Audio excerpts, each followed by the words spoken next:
بسم اللہ الرحمن الرحیم۔ السلام علیکم۔ میرا آج کا موضوع انفرادی اور اجتماعی سطح پر نرگسیت کے بارے میں ہے۔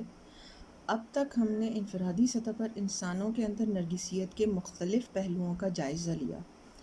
آج کا موضوع اس بات کا تقاضا کرتا ہے کہ اجتماعی سطح پر بھی نرگسیت کے ایک خاص پہلو پر روشنی ڈالی جائے، اور وہ ہے ڈیمونائزیشن۔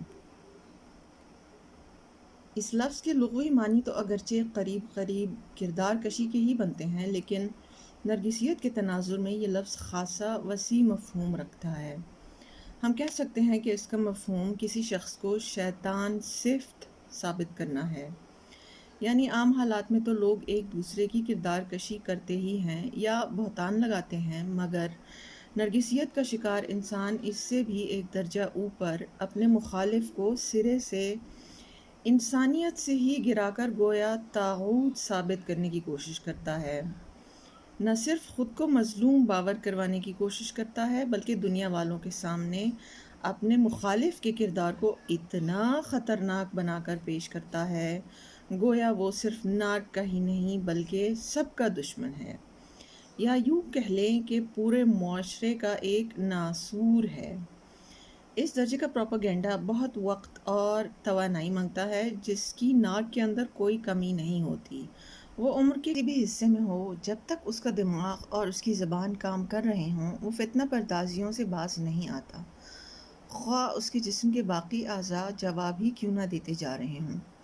نارک کی اس ساری محنت کا مقصد صرف اور صرف عام لوگوں کی اکثریت کی رائے کو اپنے مخالف کے خلاف کرنا ہوتا ہے، کیونکہ نارک بہرحال جانتا ہے کہ اس کے ارد گرد کے عام انسان دراصل اس کی طرح بے ضمیر اور بے حس نہیں ہیں، بلکہ کم از کم انسانیت کے درجے پر ہوتے ہوئے دوسروں کا احساس بھی کرتے ہیں اور فطری طور پر انصاف پسند بھی ہوتے ہیں۔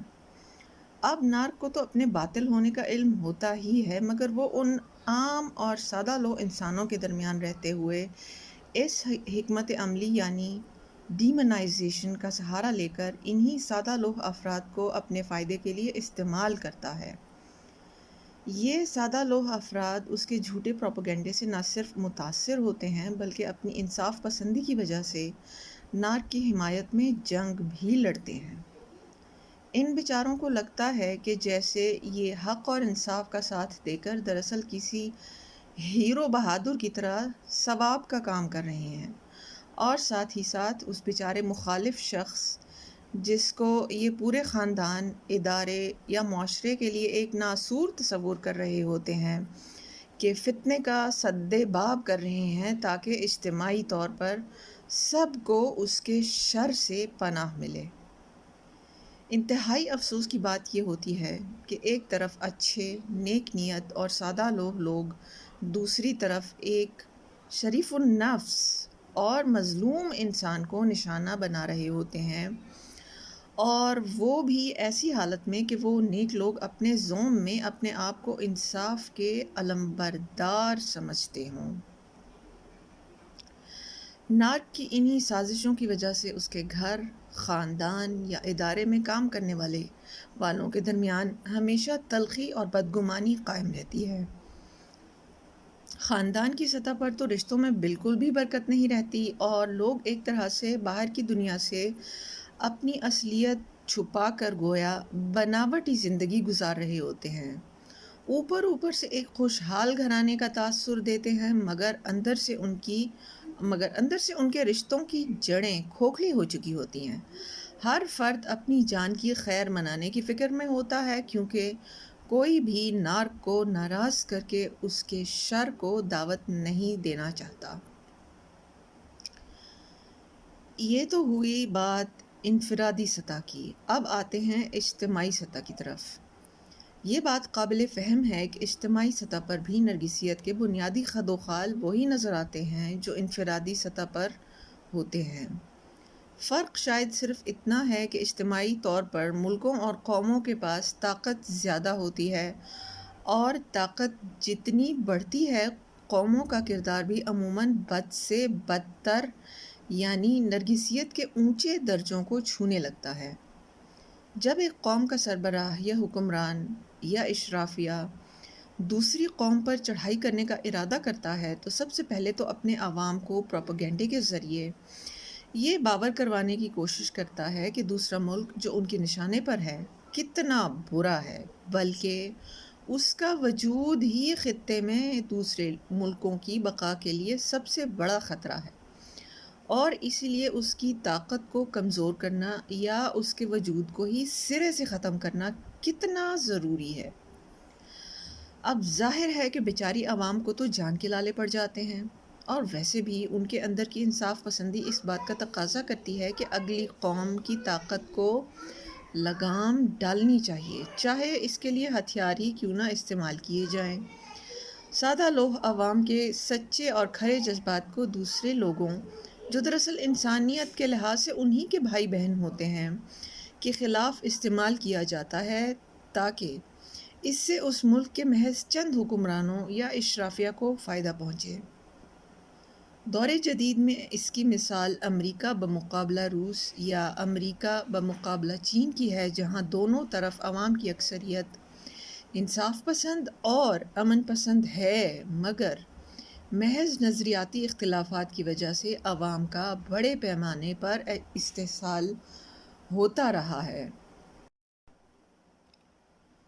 دور حاضر میں اس کی مثال ہمارے قبلہ اول کے رکھوالے مظلوم بہن بھائیوں کی ہے۔ کل تک جنہیں میڈیا کے ذریعے مجرم بنا کر پیش کیا جاتا تھا، اور مغرب میں غیر مسلموں کی ایک کثیر تعداد اس پروپیگنڈے پر یقین بھی رکھتی تھی، آج کے سوشل میڈیا نے ان کا اپنا بھانڈا ہی پھوڑ دیا، اور ان کی اپنی نوجوان نسلیں مظلوم مسلمانوں کی حمایت میں اپنے ہی حکمرانوں کے خلاف کھڑی ہو گئی ہیں۔ گویا ان فرعونوں کے اپنے گھروں میں موسیٰ پیدا ہو چکے ہیں۔ کل تک یہ انصاف پسند لوگ پروپیگنڈے کا شکار ہو کر ظالم کا ساتھ دے رہے تھے۔ آج اللہ کے فضل سے سوشل میڈیا کے ذریعے اللہ نے ان کی فطرت سلیم کو جگایا ہے، اور بہت سوں کو اس بات کی توفیق بھی دی ہے کہ وہ ہمارے مذہب کا غیر جانبدارانہ مطالعہ کریں، اور ان کو ہدایت بھی نصیب ہو انشاءاللہ۔ ان سب حقائق کی روشنی میں ہم اس نتیجے پر پہنچتے ہیں کہ نارک کا پروپیگنڈا خواہ انفرادی سطح پر ہو یا اجتماعی سطح پر، موقع کی مصلحت کو سمجھتے ہوئے اور حکمت کے تقاضوں کو مد نظر رکھتے ہوئے بعض مرتبہ اس کا توڑ کرنا ضروری ہو جاتا ہے۔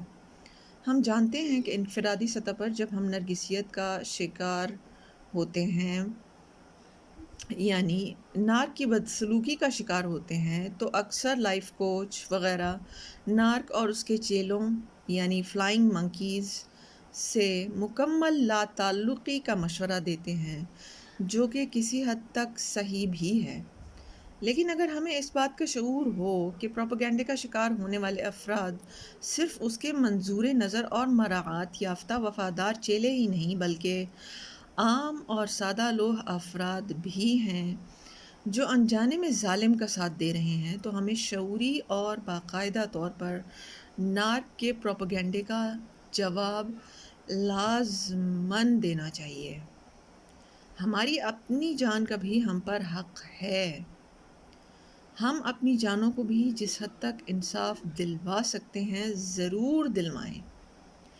یہ کام یقیناً اتنا آسان تو نہیں ہے، کیونکہ پہلے سے جو پروپیگنڈا لوگوں کے ذہنوں میں راسخ ہو چکا ہوتا ہے، اس کو ختم کر کے اس کی جگہ لوگوں کے ذہنوں میں اپنے بارے میں مثبت رائے قائم کرنا اتنا سہل نہیں۔ اس کے لیے تو سب سے پہلے اپنے جذبات پر قابو پانا لازمی ہے۔ ہمیں اپنے دکھ کو تسلیم کرتے ہوئے کسی ایسی جگہ دل کی بھڑاس نکالنی چاہیے جہاں ہم سمجھتے ہوں کہ لوگ ہمارے خیر خواہ ہیں، اور سب سے زیادہ قابل اعتماد ساتھی بھی۔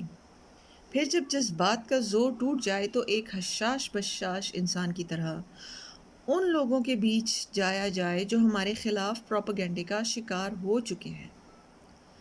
ظاہر ہے کہ ہمیں ان کی باتیں شروع میں تلخ بھی لگیں گی، اور ان کے رویے تکلیف بھی دیں گے۔ لہٰذا اپنی ذہنی صحت کا خیال رکھتے ہوئے ان سے بہت محدود سا تعلق رکھنا ہوگا جو آہستہ آہستہ بڑھایا جائے گا تاکہ ہم پر بوجھ نہ پڑے۔ ہمیں کرنا کچھ خاص نہیں ہے، بس اپنی اصل شخصیت اور اپنے اصل مزاج کو، یعنی اپنے اوتھینٹک سیلف کو لوگوں کے سامنے عیاں کرنا ہے تاکہ وہ خود دیکھ لیں کہ ہم کتنے برے ہیں یا اچھے ہیں، اور ناک کے پروپیگنڈے میں کتنی صداقت ہے۔ لوگ بھی بالآخر بیوقوف نہیں ہوتے۔ اللہ نے انسانوں کو عقل دے رکھی ہے اور ان کو فطرت سلیم پر پیدا کیا ہے۔ اگر نارک جیسے لوگ اس فطرت سلیمہ کو اپنے جھوٹے پروپیگنڈے سے مسخ کر سکتے ہیں، تو پھر ہمیں بھی اسی فطرت سلیمہ کو بحال کرنے کی جد و جہد کرنی چاہیے۔ یہ بھی کسی جہاد سے کم نہیں ہے۔